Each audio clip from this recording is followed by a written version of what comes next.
Selamat datang di kita berada di program baru dari Timur Ambon. Timur Ambon Podcast. Halo Tribuners, selamat sore dan apa kabar Anda dimanapun berada. Jumpa lagi bersama saya Putri Utami di ulasan sepekan Tribun Ambon Podcast edisi Senin 24 Maret 2025. Di mana kurang lebih selama 30 menit ke depan Putri akan menemani kalian dengan sejumlah peristiwa yang terjadi selama sepekan terakhir. Tribuners, ini kita punya informasi pertama mengenai ribuan alumnus Unpati periode Desember 2022 yang mengeluhkan soal foto wisuda mereka yang tak kunjung didapat. Jadi ribuan alumnus ini ya mengeluhkan lambatnya proses penyelesaian foto wisuda yang telah mereka bayar. Bayangkan dari 2022 berarti kurang lebih sudah 3 tahun ya Tribuners. Dan sampai saat ini belum ada kejelasan soal foto-foto tersebut. Salah satu alumnus yaitu Lydia Saroinsong, ya, salah satu alumni Fakultas Ilmu Sosial dan Ilmu Politik Unpati yang diwisuda pada Desember 2022 mengungkapkan kekecewaannya. Dia mengatakan bahwa sebanyak 158 wisudawan dari Fakultas Ilmu Sosial dan Ilmu Politik ini belum satu pun ada yang menerima foto mereka. Dan selain itu, periode tersebut itu totalnya ada sekitar 1.300 wisudawan yang hingga hari ini belum mendapatkan fotonya. Katanya mereka sudah membayar uang foto wisuda sebesar 225.000 per orang. Namun hingga saat ini foto-fotonya tuh belum juga ada kabarnya. Nah, Lydia sendiri menduga bahwa ada masalah komunikasi dan penyalahgunaan wewenang dari pihak kampus dan pihak yang bertugas mengelola foto.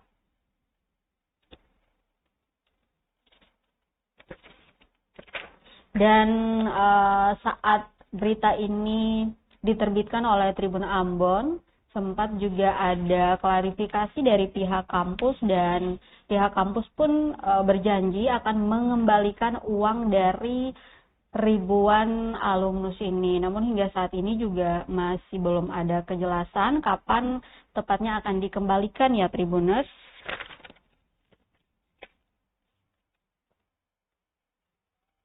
Dan kata Lydia sendiri ini bukan masalah kecil karena foto wisuda adalah kenang-kenangan sekali seumur hidup.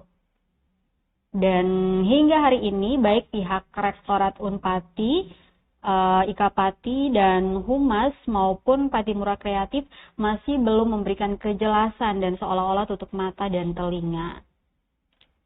225.000, lumayan ya Tribuners sudah bisa beli apa tuh? Beli beras 10 kilo, 2 karung ya. Ya, kita ikuti saja perkembangannya. Semoga uang para alumnus ini bisa dikembalikan secepatnya dan mereka bisa mendapatkan kejelasan dari pihak kampus. Karena disayangkan sekali ya, kampus sekelas Unpati, salah satu kampus terbaik di Maluku, tetapi masalah kecil-kecil seperti ini aja nggak bisa diselesaikan.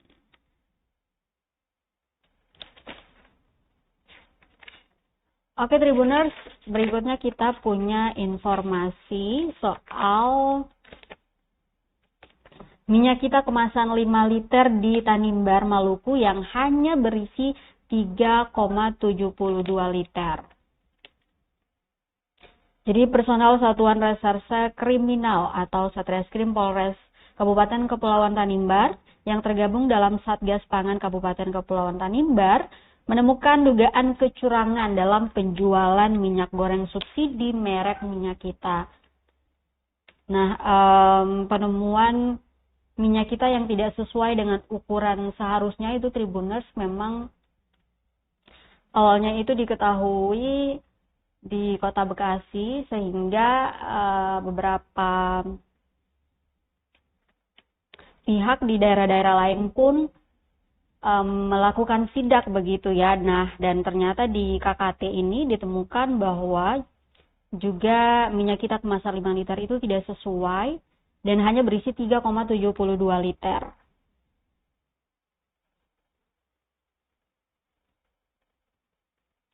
Ini temuan dari Satgas Pangan yang terdiri dari Dinas Perindustrian dan Perdagangan, kemudian Polres KKT dan juga Dinas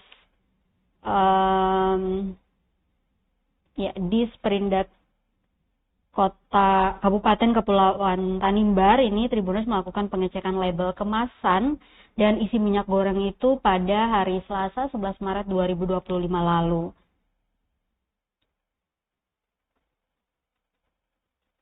Dan tim Satgas Pangan juga menemukan beberapa modus pengurangan volume pada minyak goreng dengan merek minyak kita. Selain itu, pada kemasan botol 1 liter juga Tribunnews ditemukan volumenya hanya berisi 910 ml. Dan secara umum itu minyak goreng atau minyak goreng bersubsidi minyak kita yang tersedia di distributor itu di Kepulauan Tanimbar dikemas dalam plastik isi ulang atau refill berukuran 1000 ml produksi PT Mahesi Agrikarya dan PT Wilmar Nabati Indonesia. Dalam kemasan botol ukuran 1 liter produksi PT Bina Karya Prima itu Tribunnews, minyak subsidi ini dijual dengan harga 18.000. Sementara itu dalam kemasan jergen ukuran 5 liter, produksi PT Berkah Abadi minyak subsidi ini dijual seharga 90.000. Dan tim yang melakukan pemeriksaan ini juga Tribunnews membandingkan isi minyak goreng minyak kita ukuran 5 liter dengan merek lain yaitu Bimoli dan menemukan perbedaan yang signifikan. Dan temuan ini didapatkan di toko Sabila milik Arifin di Ruko Pasar Ngerimase.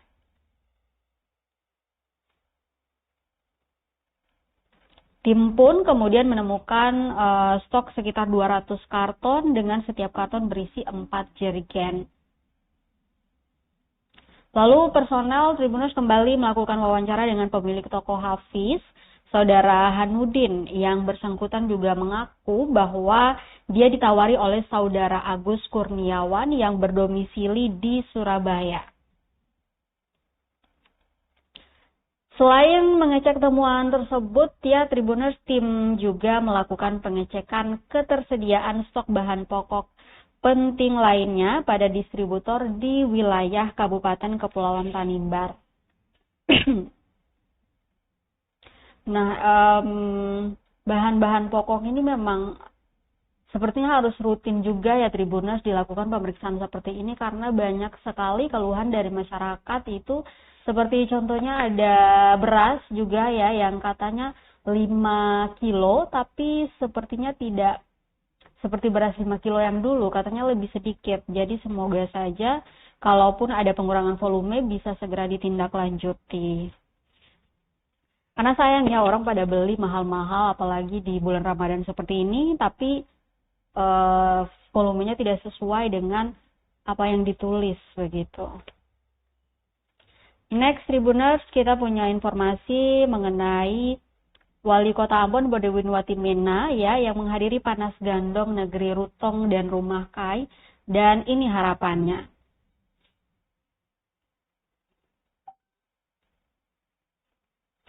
Jadi Wali Kota Ambon Bodewin Watimena Tribunnews menghadiri Panas Gandong Negeri Rutong Rumah Kai pada hari Rabu 19 Maret 2025 di Negeri Rumah Kai Seram bagian Barat. Dan dalam sambutannya, Watimena menyampaikan apresiasi yang tinggi terhadap pelaksanaan kegiatan ini, yang menurutnya merupakan bagian dari pelestarian sejarah dan adat istiadat di Maluku.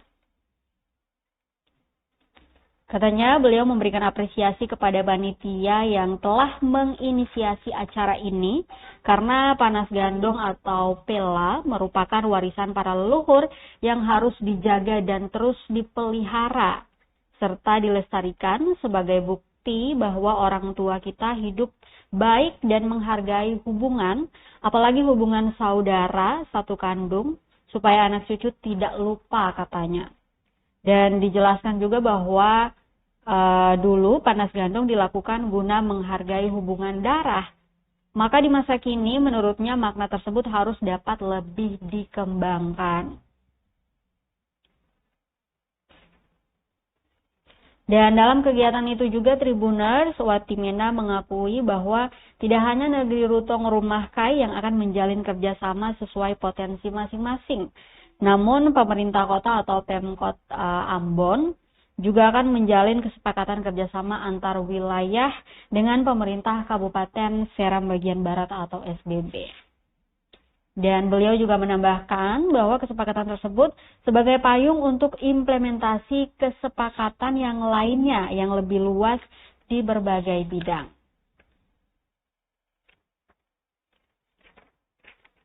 Beliau menjelaskan bahwa ini menjadi bagian dari kita melihat Maluku dari kacamata kebersamaan. Kalau ada satu wilayah berkembang dan maju, bisa berkontribusi kepada kabupaten atau kota lain yang membutuhkan, katanya. Ya, Tribuners, memang seremonial adat seperti ini harus tetap dihidupkan supaya terus bisa lestari dan bisa dikenal ya oleh banyak orang, karena tidak bisa kita pungkiri bahwa di era yang sudah semakin modern ini memang adat istiadat, beberapa adat istiadat di Maluku sendiri itu sudah mulai tergerus. Namun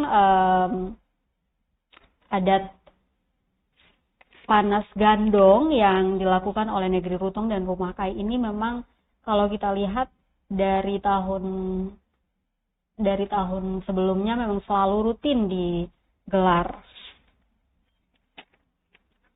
Kita juga kemarin sempat mengundang Raja Negeri Rutong ya di sini, Tribuners, membahas mengenai panas gandong Rutong dan juga Rumah Kai.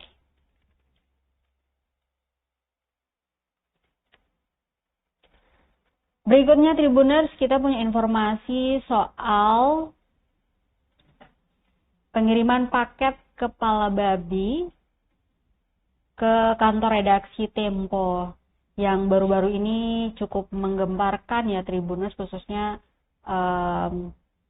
di berbagai media pastinya sudah diberitakan ya. Jadi memang aksi teror terhadap kantor redaksi Tempo hingga saat ini masih berlanjut ya Tribuners.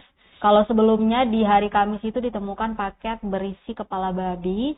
Nah, pada hari Sabtu kemarin juga ditemukan ada paket yang berisi 6 ekor bangkai tikus yang sudah dipenggal kepalanya.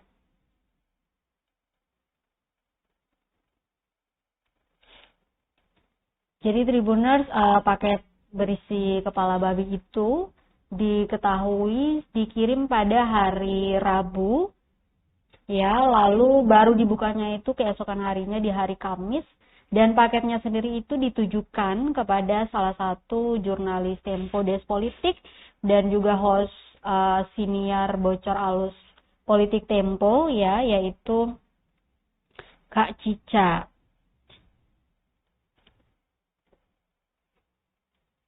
Nah, dalam keterangan resmi yang diterima Tribuners, bangkai tikus itu ditemukan petugas kebersihan kantor Tempo Palmera, Jakarta pada hari Sabtu sekitar pukul 8 saat dicek CCTV.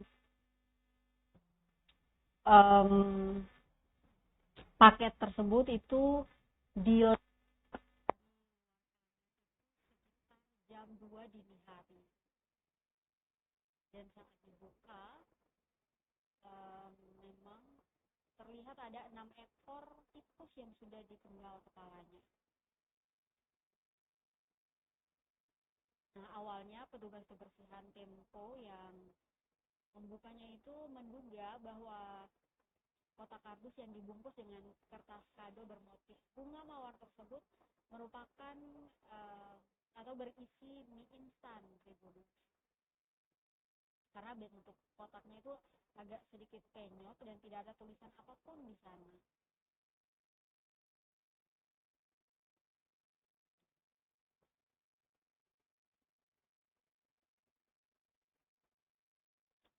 sementara untuk paket kiriman kepala babi itu Tribuners dibawa oleh seorang kurir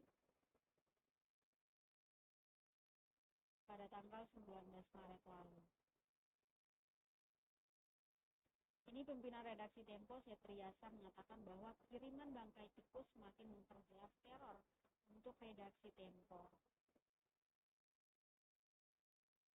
Karena sebelum pengiriman bangkai tikus dan juga kepala babi ini, Tribuners, Tempo memang menerima pesan ancaman melalui media sosial, ya, ini melalui akun Instagram @derinoa pada 21 Maret yang lalu. Dan menurut Setri, kiriman kepala babi dan tikus adalah teror terhadap kerja media dan juga kebebasan pers.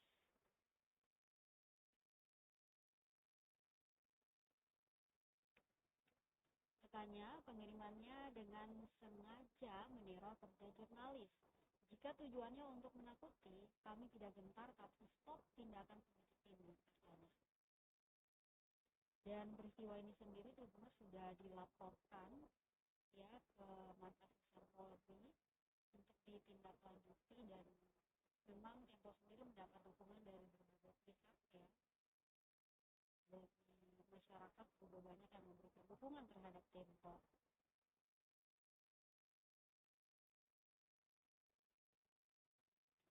Memang kalau kita melihat ya Tribuners, ini bukan kali pertama media menerima teror seperti ini.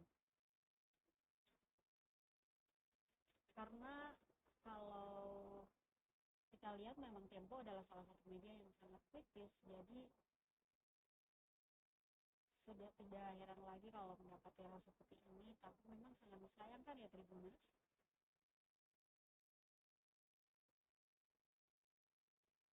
Oke, next Tribuners, kita punya informasi mengenai revisi Undang-Undang TNI yang disahkan pada hari Kamis pagi. Ya, lalu sorenya timnas dibantai Australia 1-5. Jadi Tribuners, hari Kamis 20 Maret kemarin itu menjadi hari penuh gejolak bagi masyarakat Indonesia. Misalnya di pagi hari media sosial diramaikan dengan pengesahan revisi Undang-Undang TNI yang resmi disahkan oleh DPR RI dan mengundang protes besar-besaran dari berbagai elemen masyarakat. Sejak pagi, lini masa media sosial dipenuhi dengan pembahasan terkait revisi undang-undang yang mengatur tentara tersebut. Dan pengesahan ini langsung memicu gelombang kritik dengan masyarakat dan mahasiswa turun ke jalan untuk menggelar demonstrasi di kantor DPR RI Senayan, Jakarta.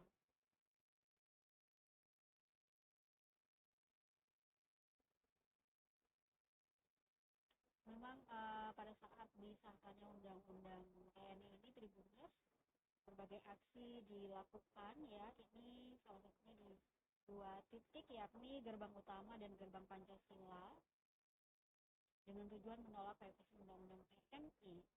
Demonstran pun menilai langkah ini bertentangan dengan semangat reformasi yang sudah dijalankan sejak 1998. Nah, namun kegelisahan masyarakat Indonesia Tribuners tidak berhenti sampai di sana. Sorenya, sorotan media sosial juga terpecah antara 2 isu besar.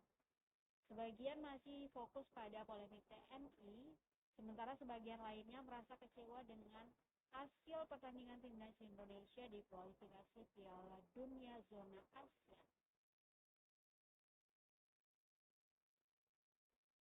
Pertandingan yang berlangsung di Allianz Stadium Sydney, timnas Indonesia yang dijuluki Sport Garuda ya Tribuners,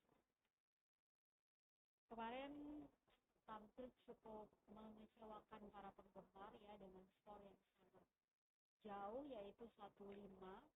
Apalagi ketika kita dihadiahkan dengan 1 penalti tapi tidak berhasil membobol gawang Australia.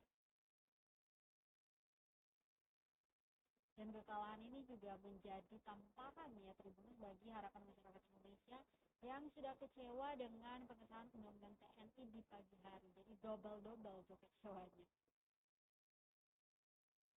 Tapi kita harus tetap mendoakan ya Tribuners besok saat Indonesia melawan Bahrain. Semoga bisa menang ya kali ini Tribuners, doakan semuanya. Dan dengan kekalahan kemarin, Tribuners Timnas Indonesia berada di peringkat kelima klasemen sementara grup C dengan 6 poin.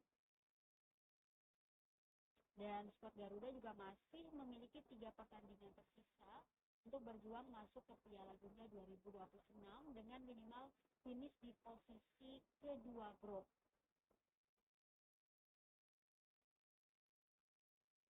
Nah, nanti Tribuners Indonesia akan menjamu Bahrain di Stadion Utama Gelora Bung Karno pada besok ya, di 25 Maret.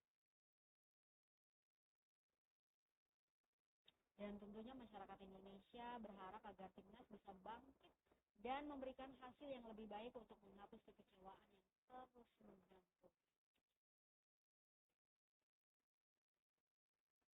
Next, Tribuners, kita punya informasi ini dari Kota Ambon ya, jelang Lebaran, ratusan knalpot racing dimusnahkan oleh Polresta Ambon. Jadi per hari ini kita kurang lebih sudah berada di H-6 Lebaran ya Tribuners. Jadi menjelang hari raya Idul Fitri 1443, Polresta Ambon Tribuners memusnahkan ratusan knalpot racing atau knalpot bronze hasil sitaan. Pemusnahan ini sendiri dilakukan sebagai bagian dari upaya untuk menciptakan suasana yang aman dan nyaman bagi masyarakat selama bulan Ramadan dan perayaan Lebaran nanti. Knalpot bronze yang dimusnahkan sendiri Tribuners itu ada sebanyak 400 dan dimusnahkan dengan cara dipotong menggunakan mesin khusus di halaman Mapolresta Ambon pada hari Kamis 20 Maret.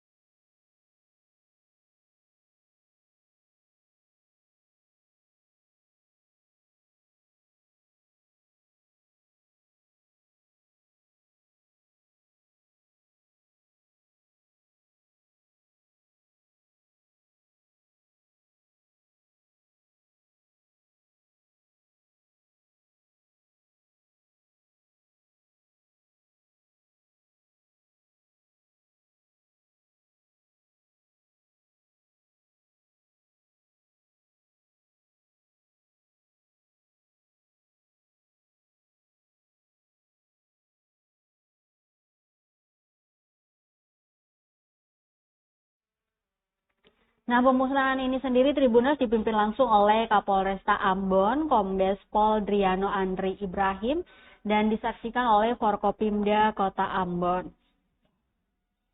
Kapolresta Ambon sendiri menambahkan bahwa penggunaan knalpot racing melanggar peraturan lalu lintas dan dapat menimbulkan kebisingan yang meresahkan masyarakat.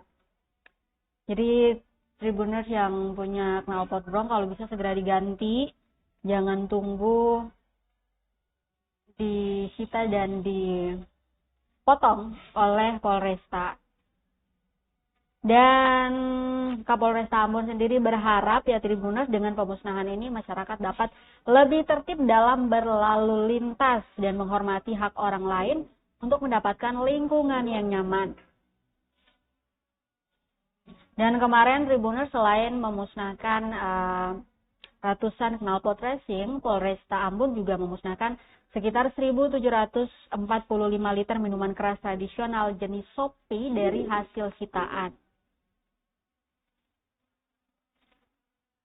Pemusnahan Sopi ini juga dilakukan Tribuners untuk memberantas peredaran minuman keras ilegal yang berpotensi memicu gangguan keamanan.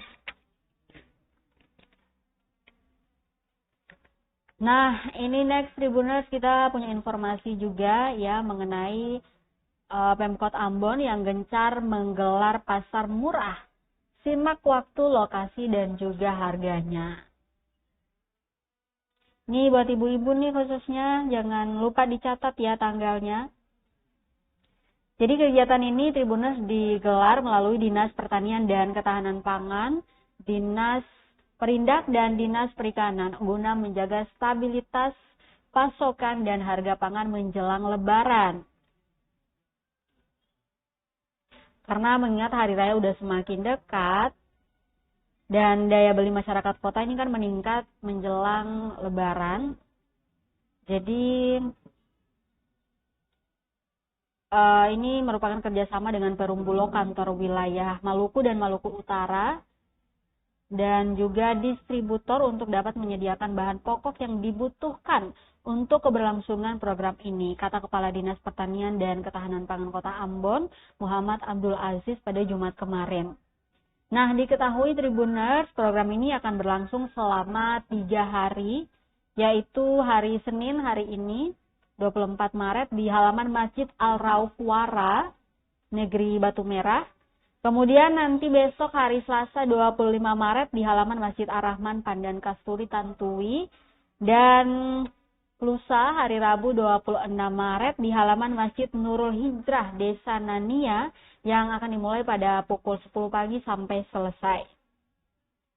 Nah, untuk daftar harga per itemnya sendiri Tribuners, itu akan dijual ada beras SPHP 5 kg dengan harga 63.000, kemudian gula 1 kg dengan harga 15.000, lalu minyak goreng 1 liter dengan harga 15.700. Sementara untuk sayuran itu ada sayur kangkung dengan harga 1 ikat 5.000, kemudian bayam per ikat juga 5.000, sawi juga 5.000. Dan ini ada cabai rawit 40.000 per kilo, cabai keriting 35.000 per kilo, dan tomat di angka 15.000 per kilo. Sementara untuk ikan juga dijual Tribuners dengan harga 15.000 per 1 kilo. Jadi untuk Tribuners yang ingin mendapatkan harga bahan pokok murah, silakan datang ke 3 titik tadi ya yang sudah disebutkan hari ini, kemudian besok dan juga lusa.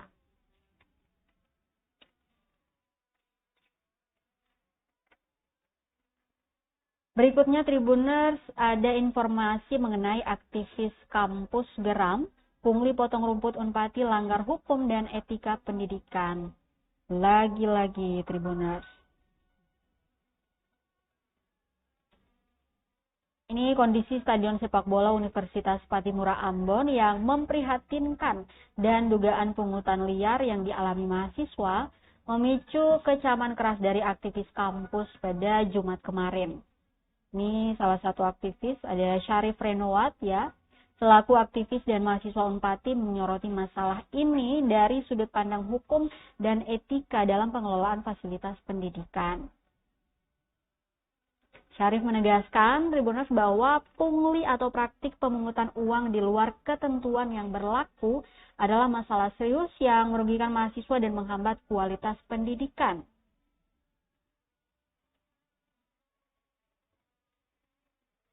Dan dalam konteks perguruan tinggi, pungli merujuk pada pengenaan biaya yang tidak transparan untuk pemeliharaan fasilitas yang seharusnya menjadi tanggung jawab institusi.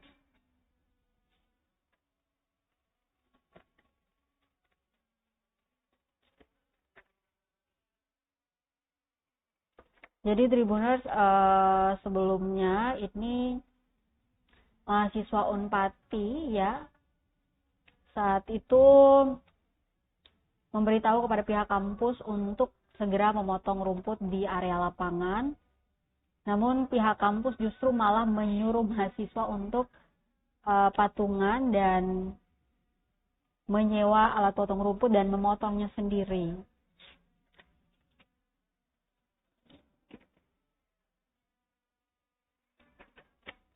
Ini kata Syarif ya, sebagai aktivis kampus, dia menganggap bahwa pemungutan biaya untuk pemotongan rumput di stadion adalah bentuk pungli jika tidak ada dasar hukum yang jelas dan transparansi dalam penggunaannya.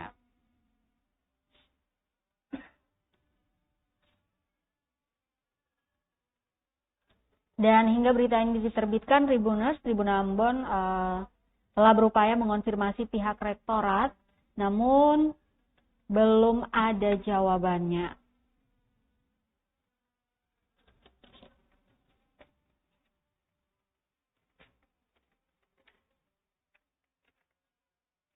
Selanjutnya Tribuners, kita punya informasi mengenai diduga bantu manipulasi dokumen demi anak lolos P3K, Taslim Tuasikal diproses Kemenat Maluku. Ini Tribuners, Kepala Kementerian Agama Maluku Tengah, Taslim Tuasikal, saat ini sementara diproses Inspektorat Jenderal Kementerian Agama dan telah dilimpahkan ke Biro Kepegawaian. Pemeriksaan tersebut Tribuners terkait dengan dugaan bahwa Tuasikal ini bekerjasama dalam meloloskan anaknya, yakni berinisial RAT, untuk seleksi pegawai pemerintah dengan perjanjian kerja atau P3K.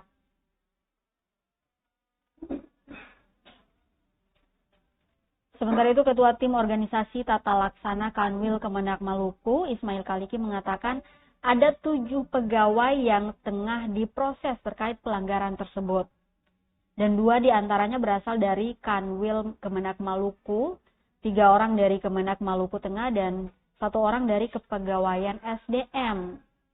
Termasuk Kepala Kemenak Maluku Tengah juga turut terlibat dalam proses pemeriksaan tersebut. Dan ia menegaskan bahwa meskipun hasil pemeriksaan belum diterima, pihaknya tetap menunggu keputusan yang akan diambil oleh Biro Kepegawaian Kemenak Pusat karena beberapa pelanggar lainnya masuk dalam kategori pelanggaran berat. Dan ini juga Tribuners sebagai bentuk supaya bisa menimbulkan efek jerah ya, agar kejadian-kejadian seperti ini tidak terulang kembali. Karena kan kalau kita lihat banyak sekali yang berjuang untuk lolos baik ASN maupun P3K, tapi banyak juga yang kerja-kerja kotor seperti ini. Jadi harus ditindak supaya bisa menjadi efek jerah. Dan dalam penjelasan kali ini Tribuners juga mengungkapkan bahwa dugaan keterlibatan Taslim Tuasikal dalam proses seleksi P3K anaknya menjadi dasar utama penyelidikan ini.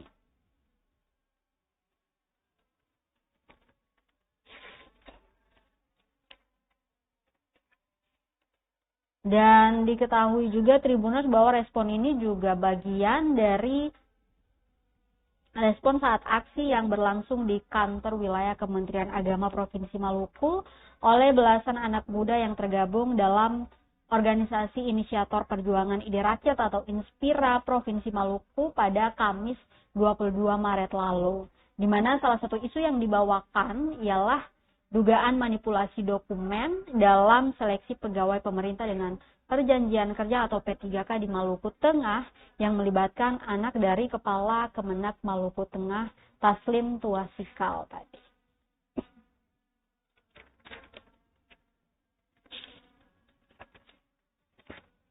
Tribuners, kita punya berita terakhir ini mengenai kolaborasi dari komunitas mobil dan motor Salam Sarane yang membagikan takjil di Kota Ambon.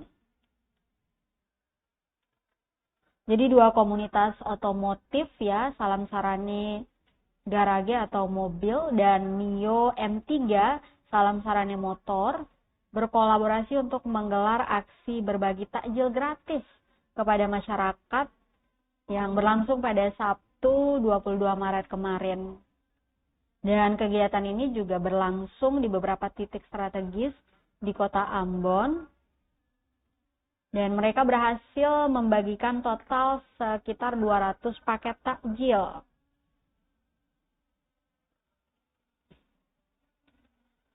Ini masing-masing ya. Untuk Salam Sarane Garage yang dipimpin oleh Lawrence Kayadoe membagikan 100 paket takjil, sementara Mio M3 Salam Sarane yang diketuai oleh Dika juga membagikan 100 paket takjil.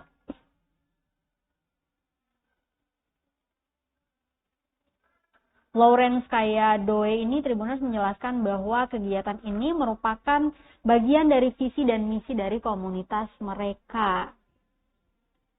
Katanya, bahwa mereka ingin berbagi kebahagiaan di bulan suci ini sekaligus mempererat tali persaudaraan antar sesama sesuai dengan semangat Alaihissalam Beta Sarane, katong semua orang saudara, ujarnya.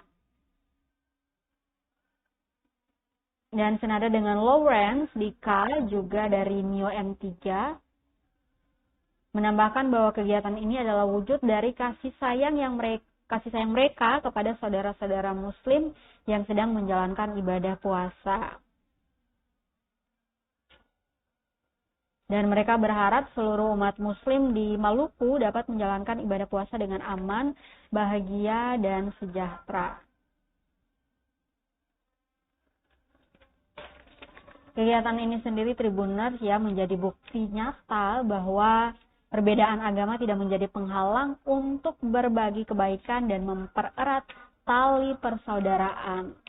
Semoga kegiatan-kegiatan seperti ini bisa terus dilakukan ya Tribuners, bukan hanya di bulan Ramadan tetapi mungkin di bulan-bulan atau saat gelaran hari besar umat Kristiani ya Tribuners.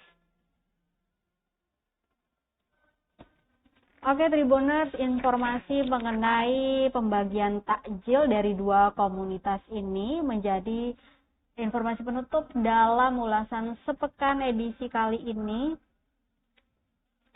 Jangan lupa untuk saksikan ulasan sepekan nanti di hari Senin berikutnya, dan jangan lupa juga untuk terus mengupdate sejumlah informasi dari Ambon dan sekitarnya ya, ada dari SBB, SBT, kemudian juga Maluku Tenggara, pokoknya seputar Maluku di portal kami www.tribunambon